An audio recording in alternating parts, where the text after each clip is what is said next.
திருச்சிற்றம்பலம். அருள் தரும் சிவகாமி அம்மை உடனுரை அருள்மிகு கைலாயநாத பெருமான் திருவடிகள் போற்றி போற்றி. எம்பிரான் கச்சியப்ப சிவாச்சாரியார் திருவடிகள் போற்றி போற்றி.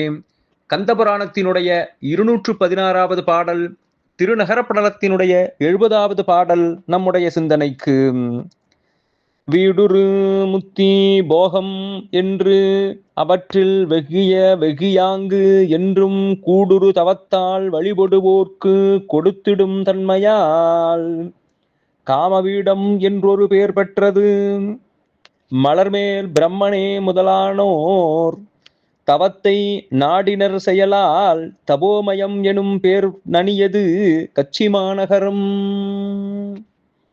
வீடுரு முக்தி போகமென்று அவற்றில் வெகிய வெகுயாங்கு.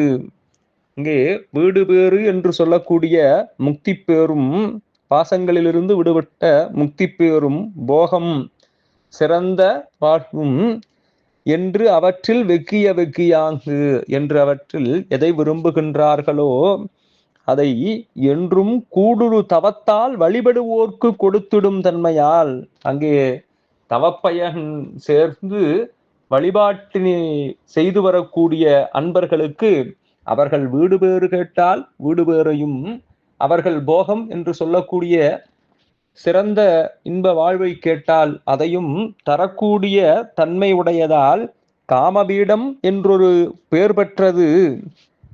காமபீடம் என்று அந்நகரம் பெயர் பெற்றது காஞ்சிமாநகரம்.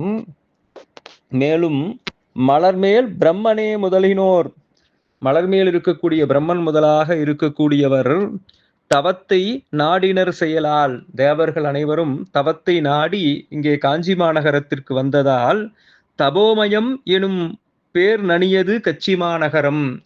ஆக இந்த காஞ்சி மாநகரம் வழிபாடு செய்து வரமாக முக்தியை வேண்டினால் முக்தியை தரும், போகத்தை வேண்டினால் போகத்தை தரும்.